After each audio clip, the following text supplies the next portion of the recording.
Bom dia, povo abençoado de Jesus. Vamos para mais um estudo então, do dia de hoje. E hoje é do capítulo 17 a 20, do livro de 1 Samuel. E nós começamos o livro, com a batalha do gigante Golias contra Davi. A altura desse homem, de acordo com os côvados, e mais um palmo, seria aproximadamente 2,92 metros de altura. E ele faz um desafio que, se tivesse alguém em Israel para enfrentar ele, que não precisava a batalha entre os dois povos, bastava um guerreiro de Israel contra um guerreiro do Filisteu e todo mundo tinha medo. E ele ficou 40 dias desafiando ali, Eu fui nesse lugar, nesse vale, E é interessante que do lado dos filisteus, onde eles estavam, foi achado ossadas de porco, E do outro lado não. Ou seja, os filisteus comiam porco, os judeus não, do outro lado, Então, o povo de Israel não. Então você tem ali, interessante, esse ribeiro também, que ele pegou as pedras, está seco, mas existe lá o rastro dele, dependendo da chuva ele enche d'água, onde ele pegou essas pedras. E é muito legal você ir em Israel e conhecer os lugares bíblicos. E agora vai haver uma batalha entre um cabeça dos filisteus, e de Israel não havia nenhum cabeça. Lembrando que Davi já havia sido ungido rei por Samuel, e o Espírito de Deus já tinha tomado posse dele. E Davi, ele vai desafiar, Ele vai aceitar o desafio. Os seus irmãos, você vai ver que ele tinha 8 irmãos, o total 7, mais ele 8º. E os irmãos, 3 estavam na guerra e caçoaram dele, Maltratavam ele. Ele foi levar queijo, comida, E eles maltrataram ele. E aí chegou a história até Saul, que falou que ele não poderia. E ele fala: não, eu estou indo contra esse gigante em nome do Senhor dos Exércitos, a quem esse incircunciso está afrontando. E a Bíblia diz que quando o gigante desafiou ele, falou com ele, ele falou: o Senhor hoje mesmo me entregará a tua cabeça. Isso é muito interessante, porque Davi era um homem de fé. Você lê Hebreus capítulo 11, verso 1 e verso 6. A fé é a certeza daquilo que se espera e a convicção dos fatos que não se veem. E Davi, cheio do Espírito de Deus, ele falou: eu tenho certeza que a sua cabeça hoje é minha. Eu quero dizer que os gigantes da nossa vida é só Deus para derrubar. Tem muitos gigantes que se levantam contra nós, desafiando às vezes a nossa vida cristã, A enfermidade, muitas vezes, a dificuldade financeira, Mas o maior gigante que se levanta contra nós somos nós mesmos.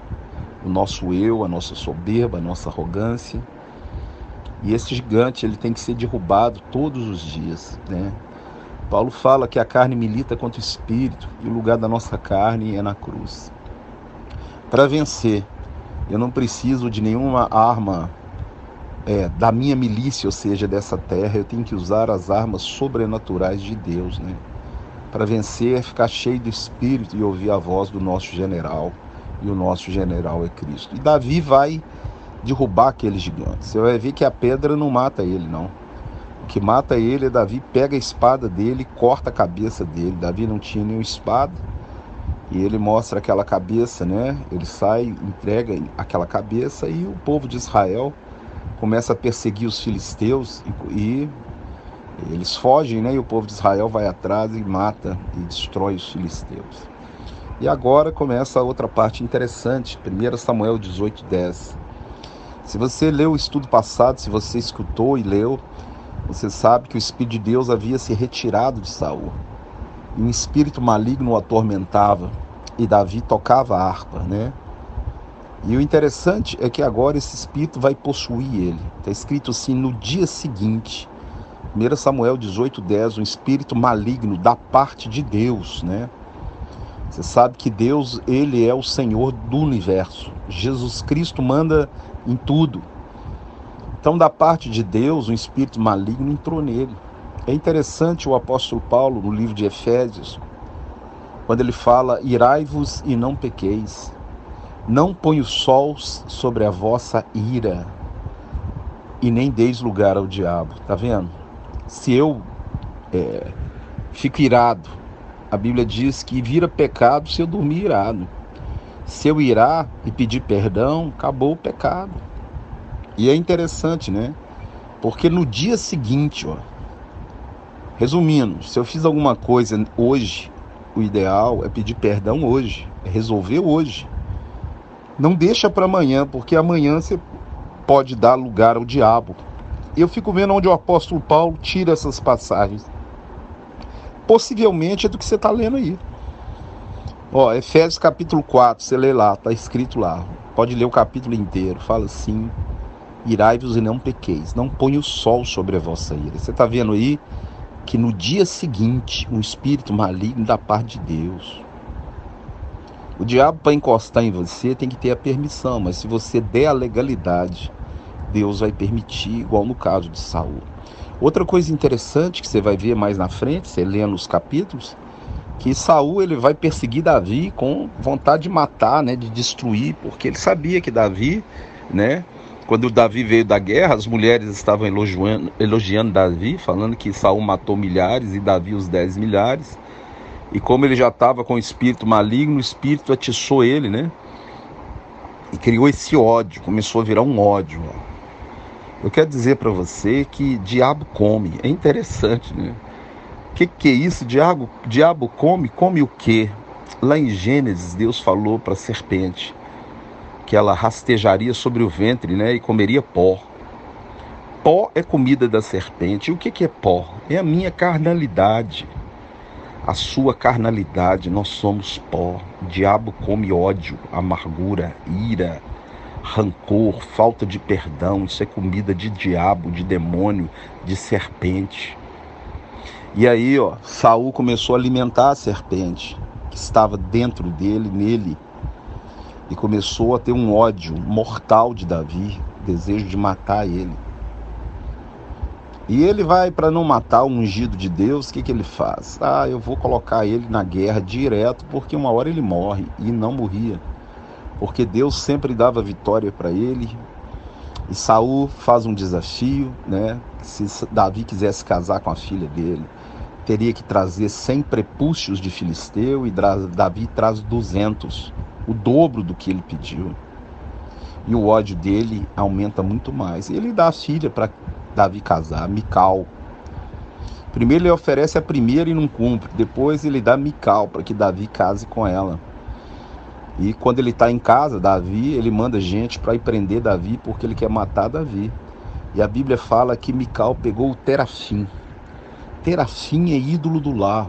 Aquela filha de Saul carregava um ídolo do lar. Se você viu os estudos passados, né, você vai ver que Raquel roubou o Terafim do seu pai, Labão, e custou a vida dela. Porque Jacó, ele falou, quem tiver com esse ídolo, que morra. E ela morreu. O Terafim era o direito de posse do lugar. Era como se fosse o contrato, a escritura, que aquele terreno, aquela casa era sua, era o ídolo. Quando Raquel roubou o ídolo de Jacó, é porque ela queria a herança do pai. Então ela levou o ídolo que dava direito à herança, à posse da terra. E agora você está vendo, né? Dentro da casa de Davi, a filha de Saul com um Terafim. E ela põe esse ídolo no lugar de Davi, deitado, fala que ele está doente. Quando chega lá, os homens de Saul vê, e Davi já havia fugido, ela tinha descido ele pela janela. Então essa história, né, de ódio, de perseguição implacável em cima do ungido de Deus. Eu quero dizer que Saul hoje representa muitas vezes dentro da própria igreja, né? As pessoas, quando você resolve fazer a obra de Deus, você também é perseguido dentro da igreja. Porque as pessoas, elas invejam o dom que Deus te deu. Mas eu quero dizer para você que isso faz parte. A Bíblia diz, bem-aventurados sois quando vos injuriarem, perseguirem e disserem todo mal contra vós por causa do meu nome. Isso é o Sermão do Monte, Jesus falando, sabei que é grande o vosso galardão que está no céu, pois assim perseguiram os profetas que viveram antes de vós. Então a perseguição faz parte da vida do cristão, a luta faz parte. Você vai ver aí esse início de carreira de Davi de rei, não foi fácil. E você que tem um chamado, né, para trabalhar na obra, né? Você que enquadra naquilo que Deus determinou para um presbítero, ou mesmo um irmão cheio do Espírito que quer trabalhar, fica sabendo que a luta vai vir, né? E o diabo muitas vezes usa dentro da própria casa. Você está vendo aí que Saul tinha o Espírito de Deus e agora um demônio agia no lugar, né? Nós temos que tomar cuidado para o Espírito de Deus não ir embora de nós. E você vai ler também outra curiosidade, que mesmo depois que o Espírito foi embora dele, ele depois vai profetizar. Quando ele for atrás de Davi, Davi está no meio dos profetas, né, escondido, né, ele também, o Espírito de Deus volta e ele profetiza. Uai, mas que é isso? Que vai e volta é esse? Você vai ver Balaão, leia Números 24, ele era um feiticeiro. E Balaão um dia foi um vidente de Deus, um homem usado por Deus, e havia se corrompido, havia ido para a avareza. E em Números 24, 1 e 2, fala que o Espírito do Senhor veio sobre ele e ele abençoou Israel. Ele havia sido contratado para amaldiçoar. Eu quero dizer para você, leia Romanos 11, 28 e 29, que os dons e os atributos de Deus são irrevogáveis. Saul não perdeu o dom, mas perdeu o Espírito. Você lê em 1 Samuel, né, 10, 10. Você vai ver que ele já havia profetizado quando ele foi ungido rei. Isso então é irrevogável. Só que isso aí não vai garantir a salvação dele. E hoje no nosso meio, muitos pastores que um dia foram profetas, mestres, evangelistas, missionários, estão mortos espiritualmente, porque o Espírito já foi embora deles. Mas eles podem ser usados. Vão ser usados e vão perder a salvação, não adianta. Porque Balaão foi usado ali e perdeu a salvação. Balaão vai ser morto. Leia 2 Pedro capítulo 2, você vai ver a história de Balaão. Que ele voltou, a porca voltou para o lamaçal e o cão para o próprio vômito. E é isso que Saul está fazendo. Saul, triste fim dele, né? Você vai ver um homem que aí, ó, está sendo usado como profeta. Só você ler aí de novo vai ser usado, mas não adianta. É interessante que Jesus, em Mateus 7,15, ele mandou a gente ter cautela dos falsos profetas, que nos apresentam disfarçados em ovelhas, mas por dentro são lobos. Você vê aí, ó, Saul estava disfarçado em ovelha, queria matar Davi de qualquer jeito. Dentro dele é lobo. Agora, quando você lê o verso 21 e 22, Jesus fala que esses homens, ó, Senhor, nós não profetizamos em teu nome não expelimos demônios, em teu nome não fizemos muitos milagres. Jesus fala, não te conheço. Ou seja, você não tem o meu espírito, você não é meu, não te conheço. Então, pessoas que são usadas na igreja hoje, muitos estão nos púlpitos, e Deus, ali, ó, o dom é irrevogável, continua com o dom, mas Jesus, o dia que eles morrerem, rodaram. Então a gente tem que tomar muito cuidado com quem põe a mão na sua cabeça, com quem você procura para pegar um conselho, porque às vezes um dia foi um homem de Deus, hoje é um homem do diabo.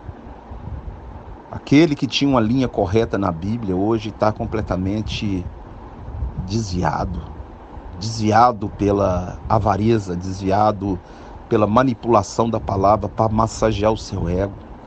Tem medo de te perder por causa do seu dinheiro. Tem medo de falar a verdade com você, igual você está ouvindo nesse estudo, porque ele é preso em você, no seu dinheiro, na sua posição, né, no seu cargo, e ele massageia o seu ego. O diabo sabe aonde te pegar. Então Saul, ele surtou e o Espírito ocupou ele. E agora ele queria arrumar um jeito de tirar Davi da reta dele, porque Davi era um homem segundo o coração de Deus. E você vai ver a história aí de Davi com Jonatas, e muitos vão usar esses textos aí, né, que Davi amou Jonatas, que Davi vai beijar Jonatas, e vai falar, nossa, aí ó, Davi e Jonatas, um namoro homossexual. Primeira coisa, Davi tinha 10 mulheres, né? Que homossexual com 10 E o Jonatas, você vai ver que Mefibosete é filho dele, tá? Casado também. E outra coisa, beijou. Você vai ver que Jesus entra na casa de um homem e fala assim: eu entrei na sua casa, você não me beijou. Você vai ver que Jacó beijou, Isaac beijou Jacó, né? Você vai ver vários beijos na Bíblia, e até hoje no Oriente, homem beijar o outro é normal no rosto. Chama ósculo santo. A Bíblia manda a igreja cumprimentar uns aos outros com ósculo santo. Não é um costume nosso aqui, mas é um costume deles lá. E é interessante que Judas vai trair Jesus beijando ele. Você já pensou? Olha que loucura pegar os textos atravessados da Bíblia e criar uma doutrina. E você tem que saber sair fora disso. Porque eles vão pegar essa passagem que você está lendo e vão falar, aí, Davi é homossexual e Jonas também. É interessante que a lei já havia existido. Você não pode deitar com um homem como se fosse mulher. Está em Levítico 18, 22 e Deuteronômio 20, verso 5. O que a Bíblia está nos ensinando? Você não pode andar com nada que põe em dúvida a sua sexualidade. Jonatas e Davi nunca foram homossexuais. Que no Novo Testamento manda-se amar os irmãos com amor fraternal. Isso é um amor de irmão dele com Jonas. Fez uma aliança. A Bíblia fala que é amigo mais chegado do que irmão. Então é um amor que supera o amor de mulher, está escrito aí. Por quê? Essa ligação que eles tinham era vida por vida, morte, olho por olho, dente por dente, era vida por vida. O mesmo amor que Deus nos ama, a ponto de dar o filho dele. Davi quer saber se o pai dele ainda está com ódio dele e se quer matar ele. E Jonatas faz um trato com Davi sobre lançar a flecha. E Davi entende que o espírito maligno de Saul continua nele. E essa obsessão de Saul vai custar a vida dele. Abençoe, te guarde, te dê um dia abençoado em nome de Jesus.